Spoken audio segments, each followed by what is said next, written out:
Welcome everyone to the second edition of the Mediocre Miner. My name is Shadowlance and I'll be your host for this evening. Now, let's get straight to business today. In our last series, we started by creating a nice little angled bracket, arch bracket for the beginnings of a tower. There's one over in the distance, as a matter of fact. You might have noticed that. One of my neighbours, very nice, very pretty. He's done something similar to what we're going to do, just on a slightly larger scale. And I believe you'll also notice that he's used the smoothing tool to give that a very nice cylindrical shape. You may remember from my last video that I won't actually be doing anything with the smoothing tools. But just to give you an idea of the sort of thing that you'll be able to accomplish when we're finished here today. That castle on the hill over there is a very good indicator of exactly what you'll be able to do. However, we're not going to be making one quite so big. It can be smoothed down and it doesn't look too good, but if you've used the smoothing tool before, you'll notice that they don't come out perfectly. As I mentioned in the last one though, I do enjoy the blocky look of voxels, so we're just going to be using the selection tool as well as the standard build and delete tools in order to build what we're going to build. So we want a circular base for our tower. However, we don't have the ability to actually build with cylinders just yet in Landmark. I am very much hoping that that ability comes later on, but for now we can't do that. There are a couple of good ideas floating around the internet. One is to create a sphere. I'll just show you very quickly. You create a sphere by pressing C. That switches between cube and sphere. We'll make a fairly big one, not too big.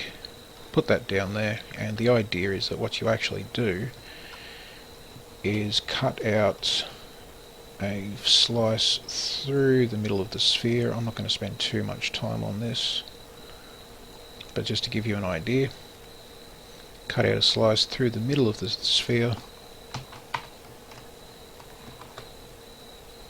I missed it a little bit, but that's okay. And you get what is basically a slice of a sphere which you can build up and turn into a column of cylinders. It looks pretty shocking. As I said, I'm not going to give it too much time, but if you are interested in making an actual cylinder, currently that's the best way of doing it, and my aim is absolutely shocking. But you get the idea. So if you do want to build a proper cylinder, create a sphere, cut out the middle, and then build it up using slices. But we're not going to do that, we're just going to stick with good old voxels. So we're going to get a nice approximation. Excuse me. So what we're going to do, and this will work for pretty much any sized circle. Bear in mind that the technique that we'll use will change a little bit. I'll give you a few pointers as we go along so that you can see how to make bigger or smaller circles. So the first thing that we need to do is start with, we'll call it the 4 cardinal directions. So let's just assume that this is north. I have no idea which way I'm actually facing, but that's okay. What we're going to do is lay out 4 squares, 4 voxels, just like that, and they will form the top of our circle. 2 dimensions. Okay, so this will actually build a circle of, I think it was 27 voxels diameter. I can't quite recall off the top of my head. It's a fairly big one though. Now what we're going to do is we place down our first 4. I'll zoom in so you can get a good look. Now what we want to do after that is place down 3 to the right. Whoops, just like that. So you'll notice I've gone 4 across, come down 1, and then placed 3 diagonally. I'm going to do that again, placing 2. Notice the pattern here, 4, 3, 2. So you can probably guess that the next one is 1. Well, that is correct, but we're going to go a little bit further than that. When you get to this point, this is where the circle will actually start to turn. So what you need to do is, depending on how many, let's call them levels, how many offsets you've got here, determines the number of single blocks that you place diagonally here. So what I mean is that we have 3 offsets. We've got one here, and one here. So I'm going to place 3 diagonals just like that. Okay. Now, if you wanted to make a smaller circle, what you can actually do is shift all of this over 1, and you could start your second row at the end of the first row instead of offsetting it by 1. So that one would come over here, that one would come over here. These still need to be diagonal, but you get the idea. So that will actually shrink the size of your circle a fair bit just by doing something like that. There are other patterns that you can do. You can do a 2x2 down there for a while. If you want to do something beyond this kind of thing, if there's a specific number that you're looking for, there's a whole heap of tools online. Just Google Minecraft circle tool. Minecraft uses a very similar way of doing things as Landmark, so the tools that you'll find online for Minecraft will work exactly the same way that they do in Landmark. Basically, they give you a grid and show you exactly where you need to place the squares, the voxels rather, in order to get the pattern that you're after. Okay, but we're just going to stick with this one. So now that gives us the first eighth of the circle. Now from this point there's actually 2 ways that you can go from here. I'll stay in first person. We're actually going to be using this mirrored and rotated. So if you want, you can actually select it all, mirror it and rotate it, and then just paste it down so that these 3 in your mirror line up with the 3 that are currently here, and then that will go down around there and through like that. That's actually a bit of a pain to do. I always make a bit of a mess of it, so to not make myself look like too much of an idiot, I'm just going to mirror basically what we've got here over on this side. So we've got our 3 singles, so now we go 2,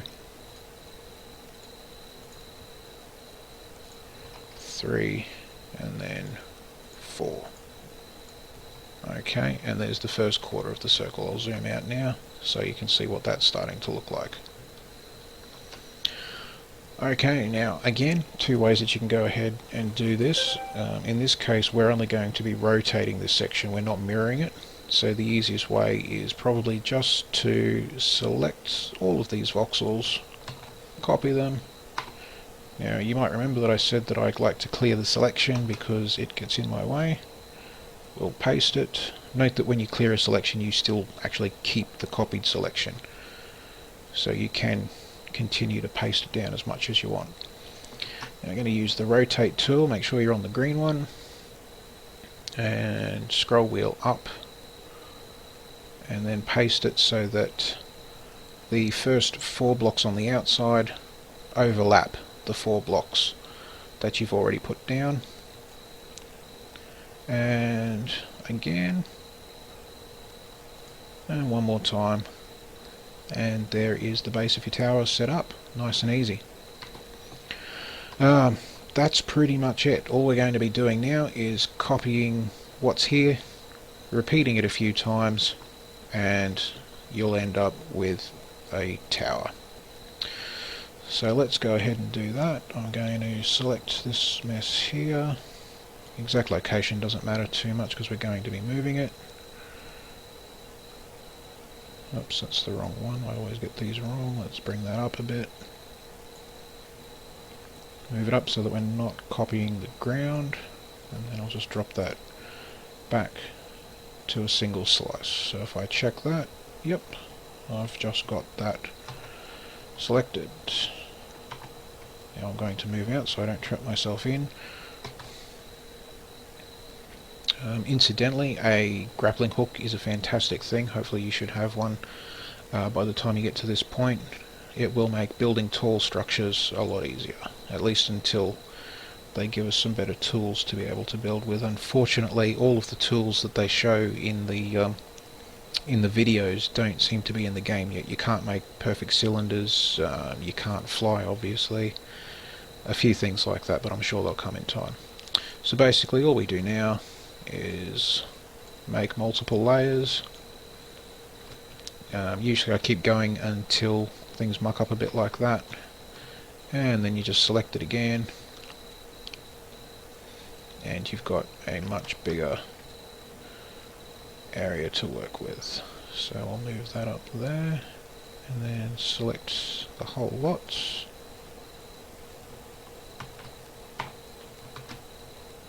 And now I can build 5 or 6 levels at a time. This is where the grappling hook comes in handy. As your buildings get taller, you just grapple onto the top and you can keep building.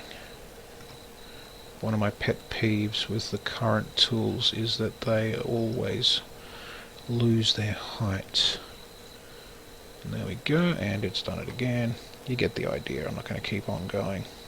One more, because that was nice and easy.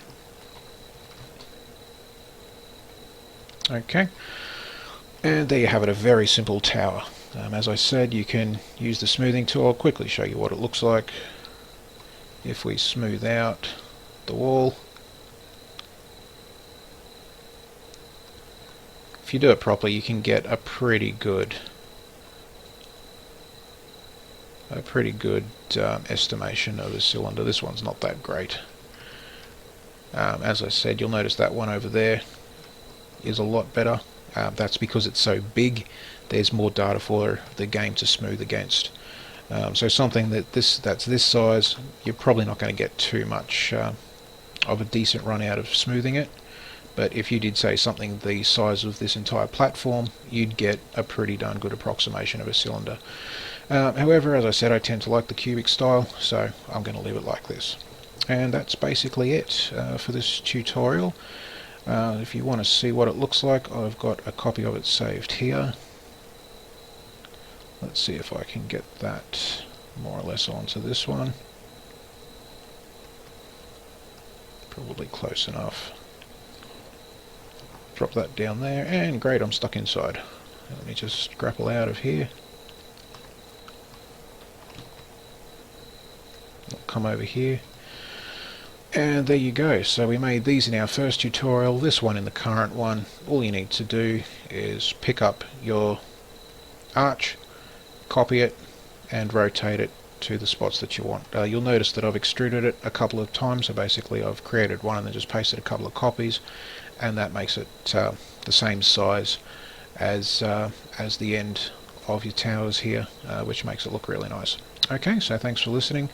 We'll be back later on with a couple more constructions. See you then.